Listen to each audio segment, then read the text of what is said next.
Hi, hello everyone. I'm Mahmoud Khaled, currently having a show at the Mosaic Rooms right now.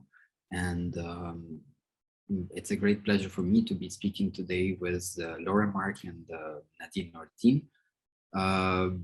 Both very, they have very interesting research and a lot of things to say about the format of a house museum, which is it's a medium and it's a form that I'm super interested in, and mostly built all the entire show at the Mosaic Rooms on it. And I'm very happy to share research and references and questions with Nadine and Laura today.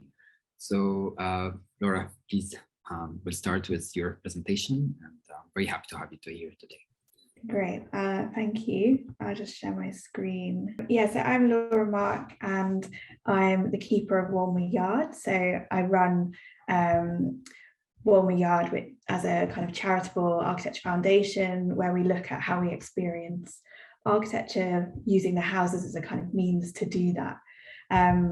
And my PhD looks at house museums and the phenomenology of domestic space, in particular in relation to my own experience of living in Walmer Yard. So I'm going to briefly take you through some of my research more widely into Western architecturally focused house museums and my thoughts on whether Walmer Yard really is a house museum. So when beginning my research, I never really intended to look at the house museum. The main aim was really to set Walmer Yard in, which is neither really a home, a museum or a gallery, within the context of the canon of house museums, really to help reflect on its houseness and its museumness, and to open up the discussion about what it means to be a house that's not really inhabited as a home.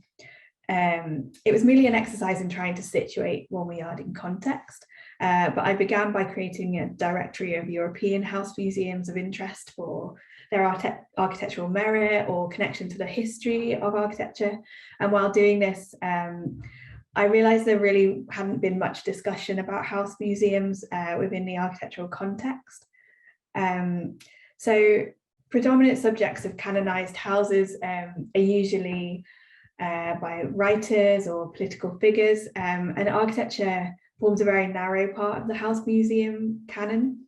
But more recently, the architect's home or significant works have been the subject of visits not just by architects and architecture students, but also by kind of tourists. So homes like Frank Lloyd Wright, Le Corbusier, Charles Rennie Mackintosh, John Soane, Antoni Gaudi, and Victor Horta, I mean, I could go on, among the most popular and have acted to kind of cement the legacy of these architects into the public psyche. So for many of these houses, their museumification becomes part of an architect's legacy and a way of preserving their work, or it comes with recognition of the historical movements or significant advances in architecture that their works represent.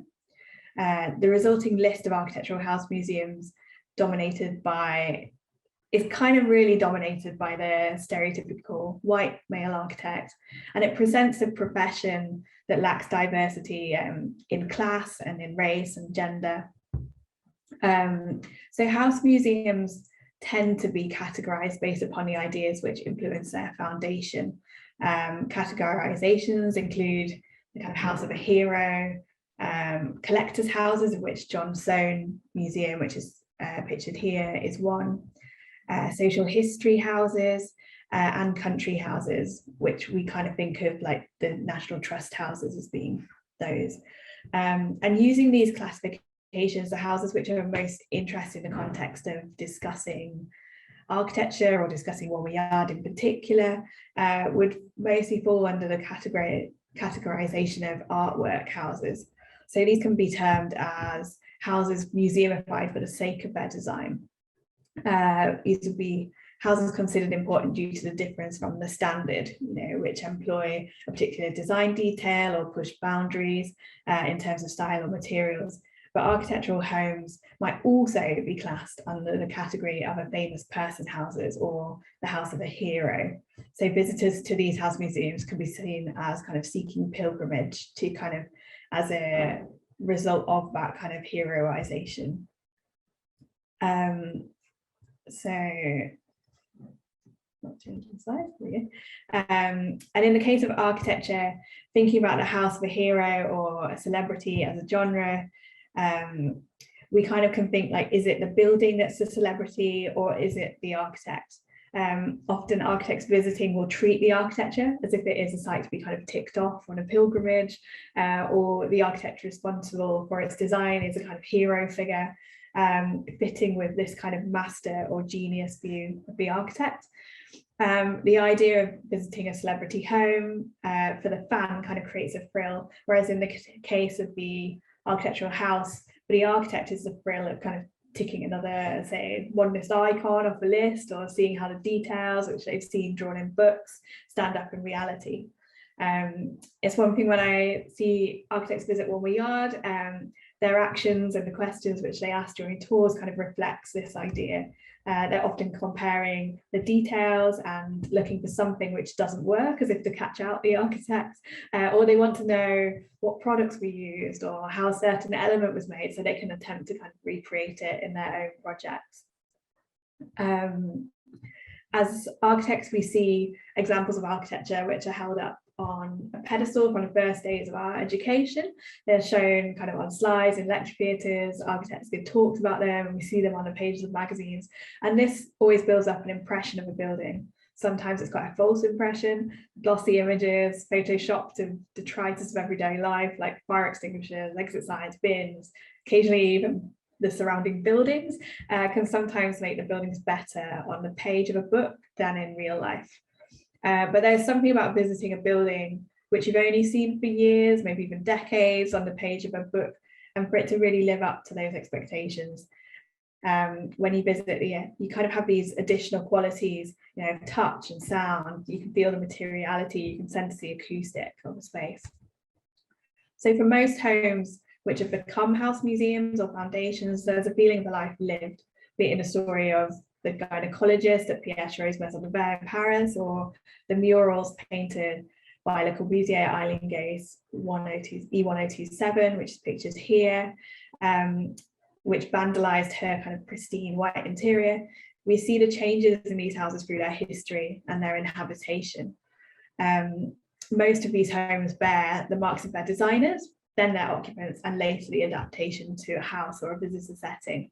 And by looking at these homes, we see how architects might have envisioned a way in which we might live and their ideas for domestic life, whether or not they translated into everyday mass living, mass-built architecture.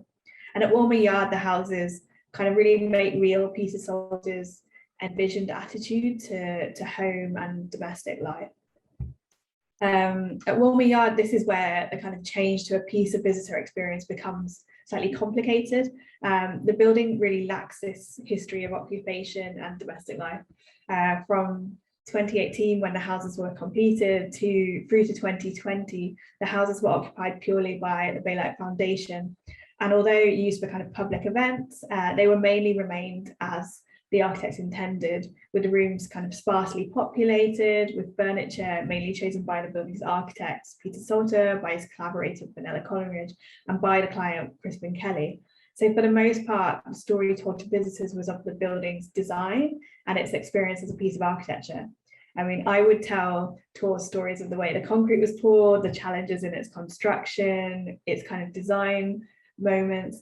And it wasn't until later, as my own understanding of the sensory experience of the building grew, that the kind of narrative of my tours changed to explaining about the way the building changed with different sounds, the weather, the daylight, creating a more atmospheric picture of the building. And it's quite a rare anomaly for an architect to complete a home and for it to stand still kind of at this point, unoccupied either by a client or by other residents. And so in the context of house museums, Walmer Yard has moved from kind of construction to museum without this interim period of occupancy. which would kind of guide the narrative of this. It lacks this kind of pattern of inhabitation and the marks of wear, and those provided by visitors rather than by domestic occupants. The building kind of seems quite fixed in a moment in time, just as it was reaching completion. In one sense, it might create a chance to see the architect's vision in its kind of purest form, unchanged by occupation, but in another sense, architects design for their buildings to be inhabited and develop this pattern of use. So now the houses are occupied, there's a story of one we are that takes a different turn. So whether we as residents wants to consciously play a part in that or not, and kind of now it's like, do we as residents form part of this narrative of Warmy Yard as a museum? So as my research really continues, I'm beginning to imagine what it would look like if I attempted to museumify my own occupation of Warmy Yard. So through casting, I've been exploring different moments of Warmy Yard's house, in particular house number 1, where I'm currently living. And here I'm capturing moments where the texture isn't quite as the architects would have intended, mostly kind of down to issues with the shuttering or the casting of the concrete. But what is significant about them all is that they're moments that I see kind of every day as I move through my kind of daily life in the buildings. And I really felt like, in terms of looking at the kind of phenomenology of Warmy Yard texture is so important to the way I personally experience Warmy Yard. So through touch, I really experienced the materiality of the building. And through creating these casts, I was exploring what would be displayed if I was to museumify my own experience of Warmy Yard, and to create particular exhibits which would elevate moments of the building beyond the kind of everyday. But it's all kind of really a work in progress, so maybe something we can discuss in the discussion later. But yeah, that's.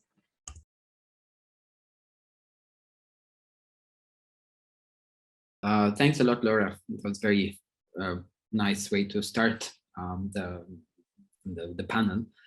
I will just start from where you stopped. It's for me, it's always interesting when I go to house museums. I always think about the architect and the owner, the commissioner, and I always wonder about the decisions that has been taken in the house, the walls, the materials, the fabrics. Is it the owner, the person who lived there, or the architect? And there's always this question of who did what in these houses when I'm entering. And I think it's one of this, it's like it's connected to the paradox of these kind of museums, that you never know, what happened, and who had the full power and authority to shape that form that we're experiencing in the museum visit. I had a chance to imagine a house museum once in my work, and this is the work that I would like to talk about in this 10-minute presentation. It's called A Proposal for a House Museum of an Unknown Crime Man, and it's a completely imagined house museum for a person that we don't know, actually, or a person that who became very famous for being unknown. So the idea of that person, that his persona started to appear in Egyptian media in 2001, when a gay party was raided by police and 52 men were arrested, and they were trying to cover their faces while they're entering the courtroom and trying to protect their identity from being exposed and outed by the orchestrated media journalists. This image stuck a long time in my head, and I always wanted to do something, always wanted to imagine the person who's trying to cover the life of that person, who's trying to cover his face. And that's basically what the work came from. I'm interested in also the formats, the other mediums that portraying a house and portraying an owner. So let's say, for me, when I think about a house museum, I would think that a house museum is almost like a trophy for a person who is no longer exists with us anymore in the world. There's always a sense of delay and absence in house museums. In our experience in house museums, we're always too late in our visit. We always go to house museums when this person is no longer there, the owner of the house or the person who used to live there. And this is crucial part of the experience that I'm really interested in, that I don't think I think it's also applicable to other museums. Like when we go see artifacts in Victoria and Albert Museum, there is a delay in history that makes it historical artifacts in a museum kind of context.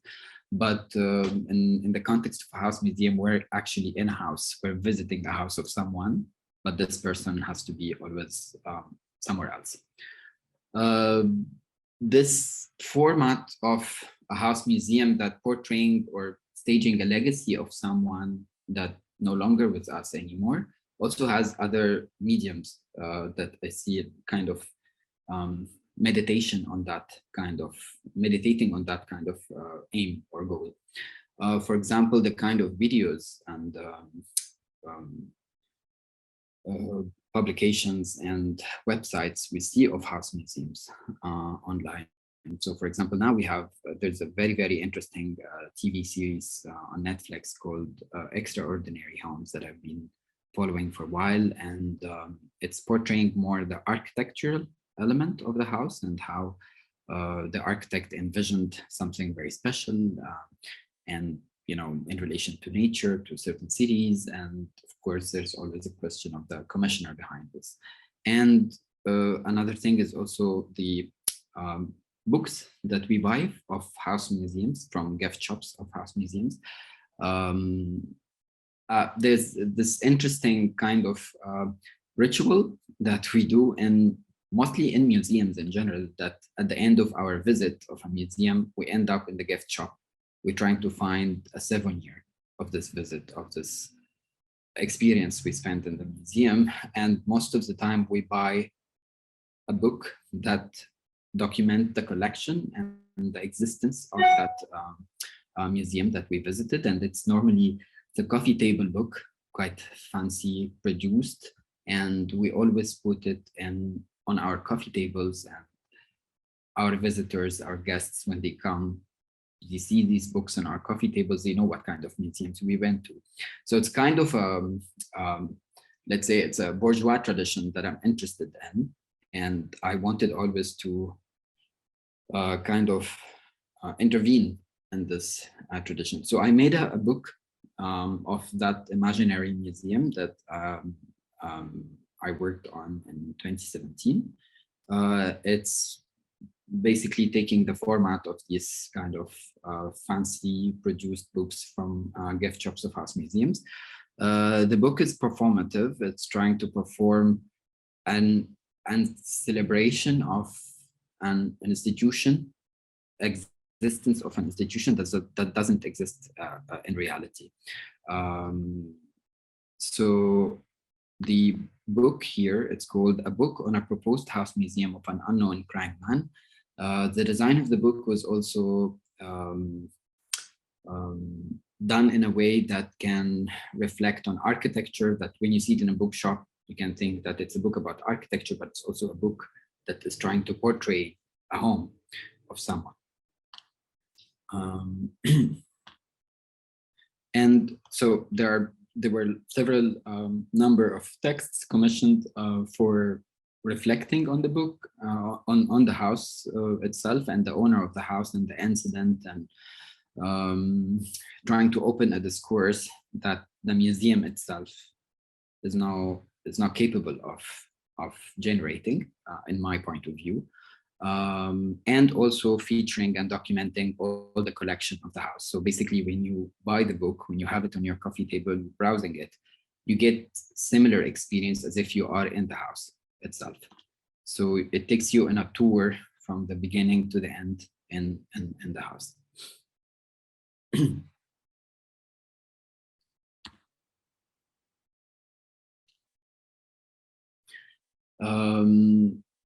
Also, I've been very interested in the curatorial power and the curatorial voice in house museums, and it's something that I learned through visiting house museums, that there's really strong narrative and strong curatorial voice in these museums, and there's always a narrator that tells you, that guides you in all the rooms and gives you basically staging that legacy of the person that you're trying to imagine in your head.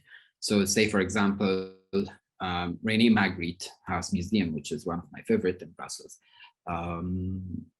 You have, if you don't have this curatorial voice that accompanying you in the visit, you don't know that how important that desk was for the artist, that he wrote something very important text, for example, on that text, on that desk. The stove and the kitchen, the small kitchen that he was sharing meals with his wife in the breaks while he was painting, and these kind of it generates this kind of romantic moment between him and his partner in that house, and this makes your entire visit completely different than you just see a small modest kitchen of a middle class couple in Brussels. So for me, this curatorial practice, if I can say it, in house museums, is something that I would like to investigate more and work with it, even explore it further. And the performative kind of performance that we also, performative kind of tours that we book in house museums, and sometimes house museums, you're only allowed to visit it as long as you're booking a tour at a certain time and certain time slot. And sometimes it's very difficult to find one. Say, for example, the Cosmic House that we've been talking about recently. And for me, also, this kind of tours, they're very important in terms of performativity and information that they give us, but also it feels a bit like a funeral for me. It feels like it's as rigid as a funeral, as dramatic as a funeral, and you can be late to it. You can stay longer in a funeral than what you're supposed to stay, and you can't go earlier as well. So there are a lot of interesting formats here that I hope that we'll be able to discuss all together later after Nadine's presentation. And thank you. And now I give the floor to Nadine. Thank you, Mahmoud. That was really, really interesting to hear your perspective on that, especially after visiting the iteration of this project at the Grand Bienniale. So I'll start by introducing myself. I'm a researcher and cultural practitioner, and my research really focuses on the arts and cultural production of the Arab world and wider region. And I look at a lot at Egypt, where I'm from. I first became interested in researching house museums and the Mahmoud Khaled Museum in particular, when it was announced that it would be reopening to the public after a decade of closure last year. And it reopened last April. Firstly, this museum is locally referred to as the Khaled Museum, or the Mahmoud Khaled Museum, which abbreviates its full title of Mr. and Mrs. Mahmoud Khaled Museum, which in Arabic also translates to Madhaf Muhammad Mahmoud Khalil wa Haramu, and wa Haramu and his wife is usually taken off. And so the person who's responsible for this museum coming into being, Muhammad Mahmoud Khalil's wife, is kind of eliminated from the title of the space, but also from its narrative entirely. And little is known about the former residents of this palace for whom the museum is named, nor the history of the palace itself, and except for the reason that it was closed, which was the theft of a Van Gogh painting. Many questions arise around this museum and its former inhabitants, and it's the subject of my research for a forthcoming publication that's dedicated to global house museums, and I'll share some of this research with you today.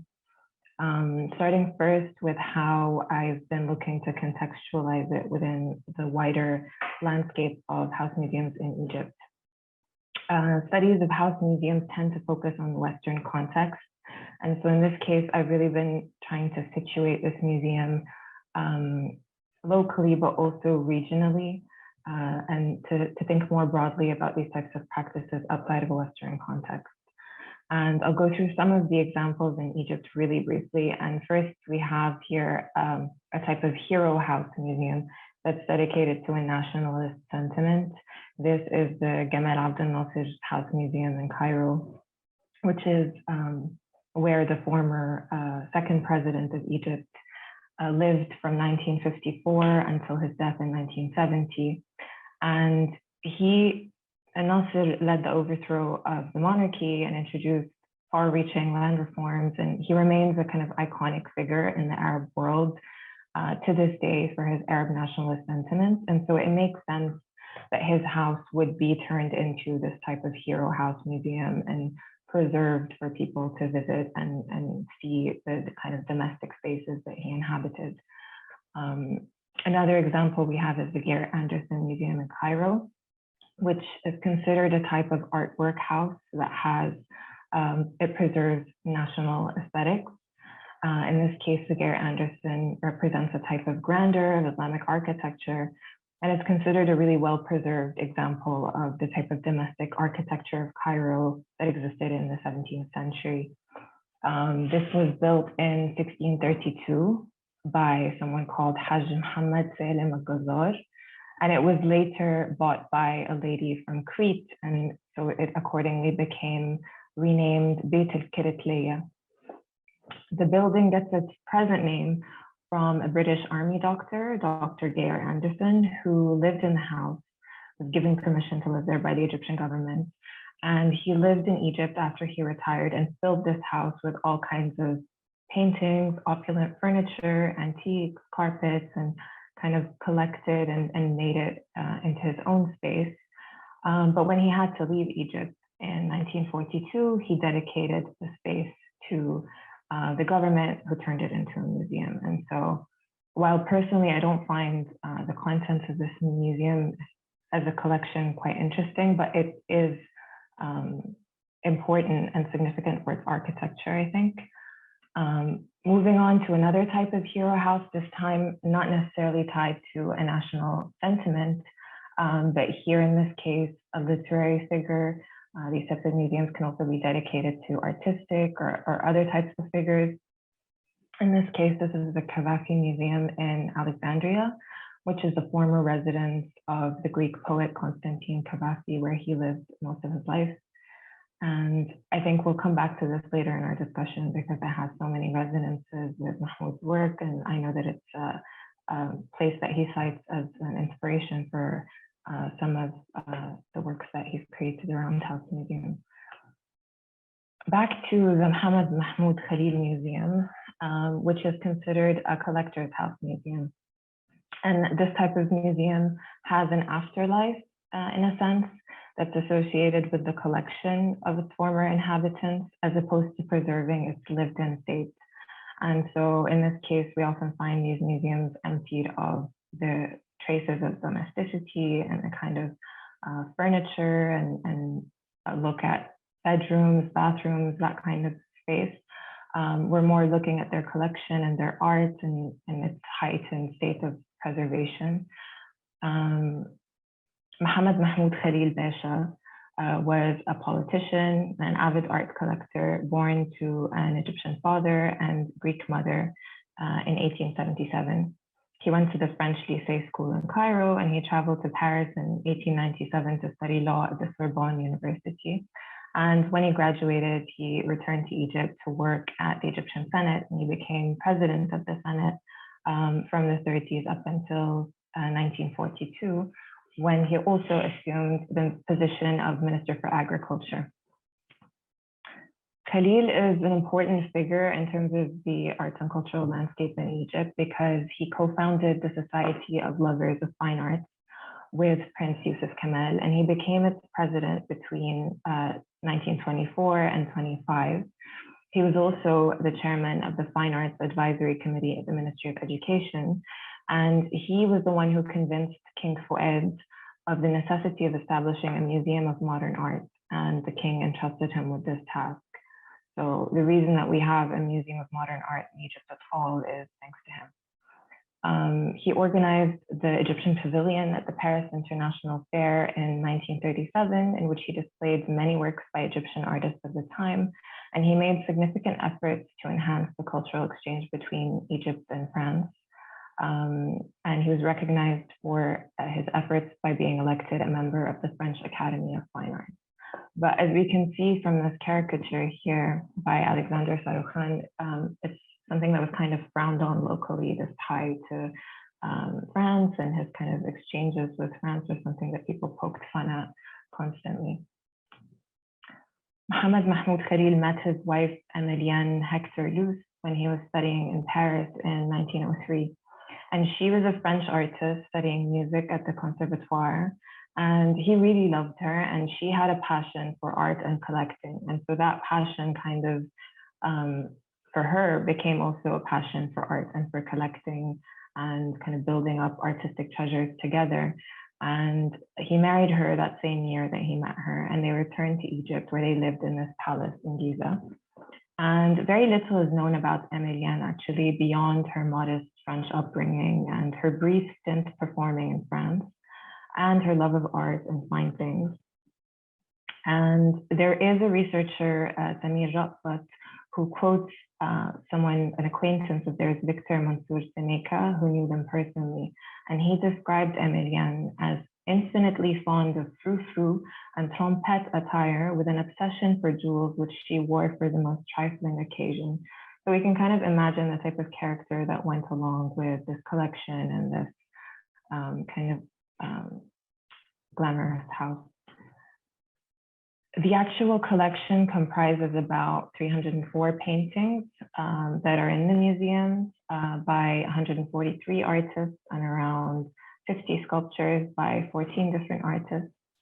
And they include a number of works by world-renowned artists such as Van Gogh and Gauguin, Renoir, Monet, Manet, Morisot, Rodin, Degas, and so many others. And mainly they focused on French artists for the most part. But their holdings also include a number of porcelain vases and pots from France, Turkey, Iran, and China, in addition to very delicate Chinese antiques made of precious stones. And you can see those kind of scattered throughout the displays. Their collection is predominantly international, with very few works by Egyptian artists, but actually the few works that they do have by Egyptian artists are arguably equally significant. And they include works by notable artists such as Mahmoud Said and Mohammed Hassan, and Yusuf Kamel, Tahir Al-Amari, Saroukhane. Now that I'm actually listing all of the names, I can see also that it's a very male-dominated collection, which is kind of problematic, but a symptom of its time, I guess. A magnificent Art Nouveau structure that overlooks the Nile, the Mr. and Mrs. Mahmoud Khaled Museum at number 1 Kafur Street, was Khalid's gift to his wife, Emilienne, who bestowed the palace and its possessions to the Egyptian government to become a museum of art after her passing. And shortly after his death, the ownership of the palace was contested because his second wife came forward with a private marriage contract and a paternity claim. And though the paternity of his child was confirmed, Emilienne was able to retain her bequest. And the palace first opened as a museum in 1962 under the auspices of the Minister of Culture, Sarwat Wakesha. It then, over different periods, took on different lives. And so throughout President Sadat's rule, for example, it was used for executive offices of the Egyptian Republic, and it only reopened as a museum in the 80s. And so since it first opened, it's seen a series of closures and reopenings. And each time this happens, there are public announcements that lead up to the openings on at least 6 separate occasions that I've been able to identify. And each time the reopening is announced as significant, highly anticipated, and emphasis is placed on the importance of the collection, on the new development works that are, taking place in the museum, and the conservation of the palace and the works on display, as well as the reconsideration of the museum's curatorial approach to the presentation of works, and a rehanging of the artworks always takes place. And there's no really clear explanation for the history of reopenings and closures, but one kind of fun theory is that there's a curse of the Khalils that could be to blame for this. And just based on his research, Mahmoud Khalid's great nephew, Hussein Omar, recounts a curse of the Khalils where Khalid's grandfather, Ibrahim Khalil Pasha, was an alcoholic and a very problematic character. And it's said that his sons wanted to murder him, but that his youngest son, Mahmoud, refused to participate in this plot and told his father. And so when Ibrahim Pasha found out, he disinherited his children. And when he died, his fortune was divided amongst two siblings instead of being divided evenly amongst his many children. And so this fortune was thought to be cursed. And younger generations grew up thinking that if they took anything from the Khalils, it too was cursed. And so as evidence of this curse, Omar actually describes that when his great aunt received the painting from Emilienne, the roof of her house fell through. So it's plausible theory. The Khalil's palace also played host for film sets. And in this case, it was the location for the 1963 comedy film Al-Aidi Al-Na'ima, which translates to Soft Hands, starring Sabah and Ahmed Mazhar. And it's based on a play by Tawfiq al-Hakim of the same name. And funnily enough, in Aidi Naima, Ahmed Mazhar is a disgruntled prince who's struggling to acclimate to post-revolutionary, Nasserist, socialist Egypt. And little of the film storyline references the Khalils or the palace itself. But the title of the film, I find, alludes to the type of aristocratic character that has soft hands for lack of work. And the depiction of the prince's very disagreeable character could also perhaps be inspired by them.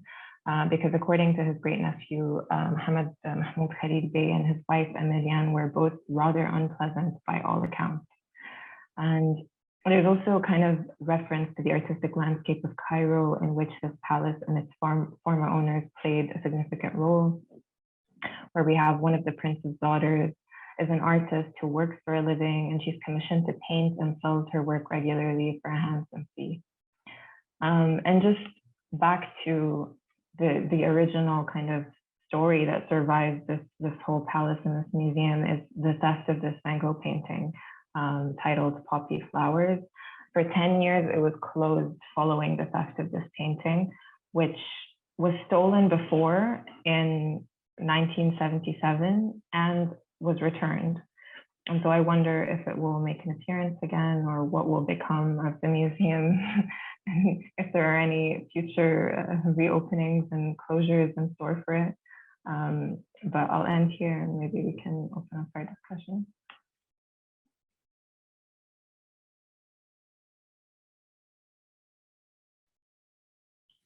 Wow, amazing. Thank you so much, Nadine. There's so much to unfold from this case study of the Mahmoud Khalid Museum. That's quite intriguing.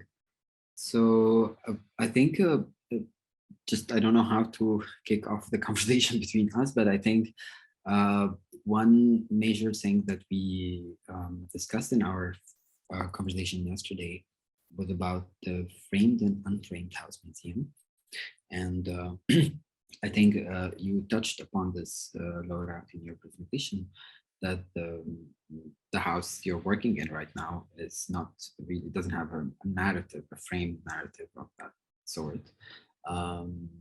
We also, Nadine and I, when we were talking about our research and experiences in house museums in Cairo and Egypt and Alexandria and other cities, it's always the narrative is not really, there is a narrative, but there is also no narrative in the meantime. So you're always left to stage your own narrative and imagination in that way. So I just would like to ask Laura first about how this can, like what you do when you get audience in your tour. Yeah, I mean, I guess for me, yeah, the tours are very much set in one yard. It's like there's a kind of almost like a a kind of choreographed nature to it, in that kind of people come through the gates, they're shown the courtyard, then we walk through the kind of all the rooms of the house. But I feel like my narrative is very much, you know, about kind of how the houses were built, the kind of technical aspects of the design, the construction, all of this. Yeah, I've been on other house tours, say like of Maison de Verre and things like that, and they're very performative in their kind of the way they talk about it. And so the way that you experience the building is almost quite different. You're kind of told this story of people who live there and the things that happen there and things. And it becomes quite different. And I think it was almost part of this idea of like how we experience buildings, but also the kind of the new, like the experience economy and things like that, and about how we have a kind of growing need to experience kind of not just domesticity, but other people's ways of life. And that kind of act of visiting a building really kind of changes our interaction or experience, and we as kind of curators can engineer that. And you see it kind of happen, say, at National Trust properties and things like that, where the way that you experience a building is very much engineered to be around a certain kind of story. The curators act as almost like a storyteller, and there's kind of the way the rooms are set up in it, the furniture is left in a particular way. You often see like a desk with a pen or a writing materials, if someone's just walked off, and it's kind of this idea of like recreating it so that you can imagine what that's like. I guess I don't know whether Nadine, your experience of kind of house museums in a non-Western context is like the same, or whether it kind of differs in the way that they're kind of curated and laid out. I think it's very different in Egypt, and I think that's something that Mahmoud and I have discussed. You don't necessarily have a narrative at all, and you might sometimes get a narrative in the sense that you described of the pen and the desk and that kind of thing in some of those hero houses, where there is this desire to recreate that kind of the lived-in experience of that person. But for the most part, there doesn't tend to be a narrative or any kind of prescribed way to experience the space curatorially. And especially when it comes to these collection type museums, you're just kind of left to wonder. You're not told many biographical details about the person that the house pertains to. Very often it's just a plaque of their name and their dates or something like that. But I don't know, Mahmoud, maybe you can speak a bit to this as well. Yeah, it's a big question for me, especially in Kafafi House, for example, the Kafafi House Museum, which I'm very thankful to you that you mentioned it in your presentation. A beautiful apartment for a very, very important poet in history of modern poetry. For me, what is intriguing in this question is that, like, framed, unframed, there's a narrative, no narrative, what kind of narrative, is that in general, in also Western and non-Western museums, apart from this, there's a narrative or not, but I feel in general that house museums are asexual, always presented as asexual spaces. Sexuality is removed from the narrative completely. And for basically, specifically someone like Kafafi, for example, who most of his work was really dedicated to homoeroticism and homo-romance, and there was a lot of eroticism and sexuality in his work, and that was done in that house, basically. But this idea is completely removed from the house. They don't really talk about if he was a person that never experienced love and didn't have a body in a way. You only see the death mask in a vitrine of him, but that's it. So for me, this absence of desire in house museums is also a very important question. I experienced this also in, for example, Charles Dickens' House Museum in London, Sigmund Freud house.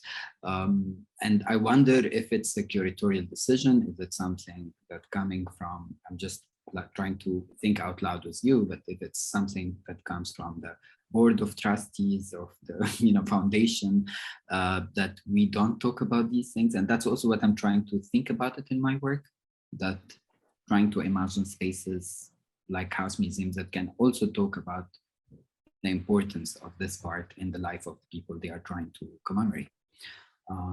So it's an ongoing question, but I don't know if you have anything to say about this.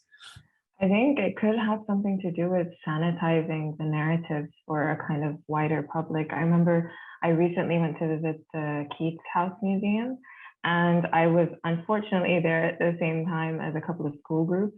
And one of the school groups, I heard the teacher tell the children that the room belongs to his wife, when Keats never married, and all the narrative of that's typed out and written on every single kind of wall panel and things like that doesn't refer to a wife, and in fact refers to this kind of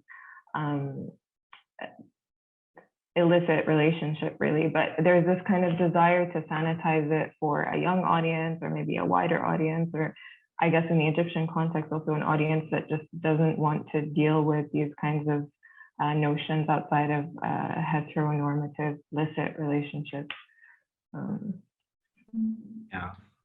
Yeah, I think that's definitely part of it. I also think maybe in that context, we can think about how house museums become house museums as well, and who decides what a museum is. So kind of thinking about the people who want their house to be museumified, and therefore there's a kind of already a written narrative or a kind of performative idea behind that. So like, I guess in the architectural context, like John Soane always wanted his house to become a kind of museum, and it was part of this, and he was kind of building up this narrative for his own house. And almost in the same way Charles Jenks was doing that at the Cosmic House, there's always this idea that in the future this house would become a museum. But I think more generally, house museums that become, houses that become house museums are often, the houses of the wealthy, of the upper class. They're kind of houses that don't need to be kind of sold or passed down to family members, or kind of. And so the narrative that gets told is often one that's kind of sanitized for those reasons as well, probably. Yeah, I think the word sanitization is perfect in this context, and also very contemporary in our time right now. So it's I think this moment, Laura, what you mentioned, that this transformative moment when a normal home becomes a museum. For me, I call it like when a normal house becomes an exhibition, a form of an exhibition, that any of our houses can, like, at some point become like this if there is like the will and the force to do it. But in this transformative process, there is this sanitization comes. So we clear all these things about, for me, this is something that I'm learning from the conversation right now. I imagine that when you transform a normal domestic space into a foundation, into a museum, an institution that has employees, and you have to clean a lot of things. You have to make it very polite, very clean, very sanitized, as Nadine mentioned. And for me, there's a lot of things to be, like as an artist, there's a lot of things to think about here in this decision. And so, for example, back to the Kafafi Museum, I would love, for example, to attend a tour in that museum, or to imagine someone can work on a curatorial tour that talk about the sexuality of that person, just about, this specific part that is completely lacking in the museum. Also, back to what you said about privilege and the white male privilege that is pretty much connected to the history of house museums in general, in Western and non-Western context. This is, for me, it's something very interesting, and I think in all the examples we mentioned here today is this kind of construct is pretty much there. The idea of wealth and class is also very an important factor in this institution, but in the context of Egypt, for example, we have seen so many different examples of wealth that didn't stand I don't know how to say this, but that didn't fight to exist. For example, the house of Kulthum, which is for us, it's like the Nina Simone of the Arab world. It's like, I think no woman in history of music managed to achieve what Kulthum achieved in her career.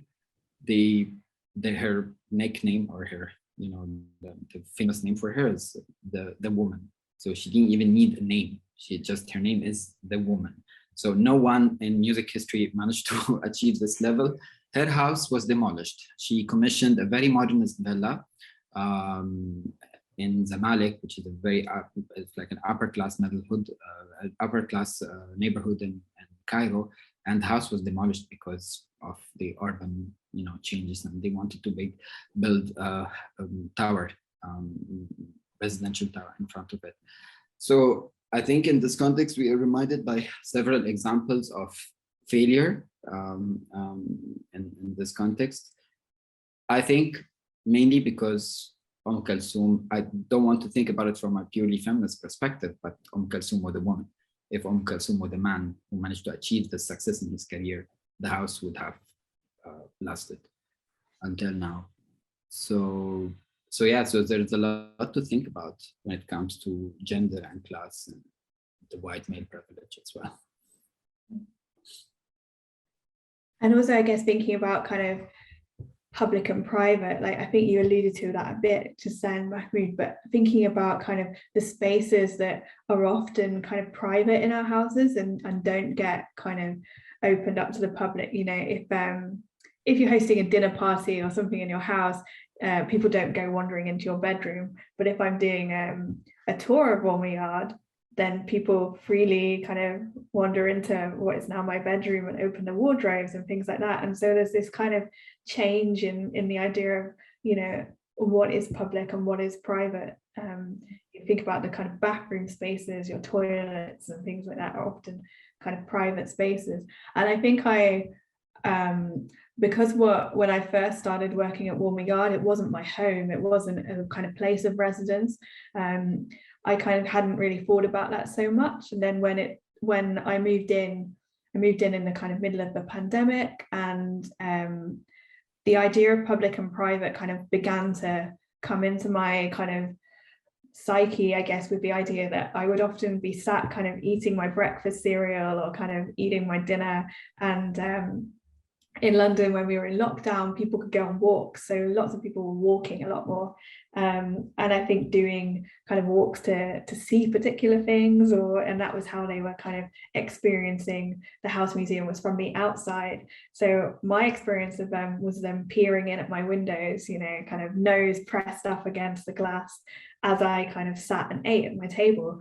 And I was kind of questioning, well, does this now mean that I am the exhibit in the House Museum? Am I the subject of the House Museum? Because anything I did was kind of being watched by, these architects or kind of students of architecture. Often he would just come and kind of really like peer in at the windows.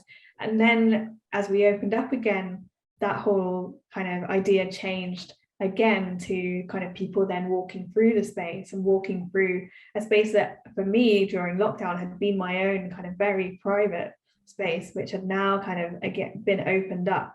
But the narrative wasn't ever really about me and living in this space. It was about the architecture and the building. So, but the fact that I, now have my desk and I keep bookshelves and like stuff in here is all this kind of like glossed over. It doesn't really matter. But it's like they're still kind of, they walk through it, they look at it, they peer at what books are on my bookshelves, but it's like it's kind of glossed. It's not part of this narrative. But I don't know how, whether public and private is really tackled much in, I think it's part of your kind of work, Mahmoud, in the exhibition that you've got as well. So maybe you want to talk about that. Yeah, I think it's inherent and it's like a crucial part in House Museum. It's part of the paradox of house museums, that you don't know when it ends and when it starts, what is private and what is public. And there's always a sense of distance as well, that you're in the bedroom, but you're not sure if you can touch the pillow or not. You're in the bathroom, you want to touch the tap and open it, but you can't. And there's always this kind of desire to do more, but you can't, and which is very interesting for me. Although you're allowed, but we all know that in house museum we're being watched. There are cameras, CCTVs, and if you do more than what you're supposed to do, then the guard will come and stop you from that. So this idea, I think it's very, what interests me in house museums is that very intimate and interesting form of commemoration, but it's also very paradoxed and very problematic as well, in a way that who is saying what and who is doing what, who did this, and who has the power to erase things and stage other things instead of it, is what makes it interesting for me. And this is a problematization.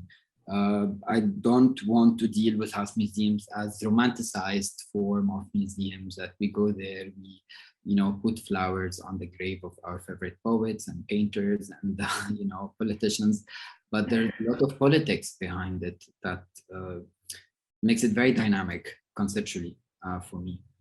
And yeah.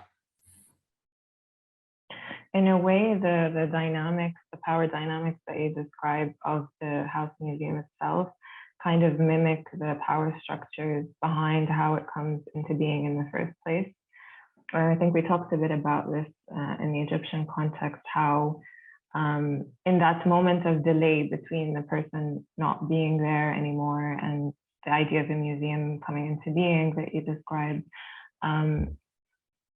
there's a set of decisions that need to get made about whether or not this house can become a museum. And there's so many different entities that are responsible for that, whether it's like an estate or the person's family that are trying to lobby to get the space turned into a museum, or if it's the state that has to get involved, or if it's a bequest, which in more cases, it's a bequest directly made to the government. And these power structures kind of decide what gets made into a museum and what doesn't. And in a lot of those cases, even though we don't have the kind of white male stereotypes in the Egyptian context, it's still a male kind of typical person of a certain class that's being made into this hero. And there's also this thing that the idea of their ego that's attached to it, which I was thinking of as Laura was describing the different kind of heroes architecturally and that kind of thing. That I imagine there's a lot of egos attached to those as well.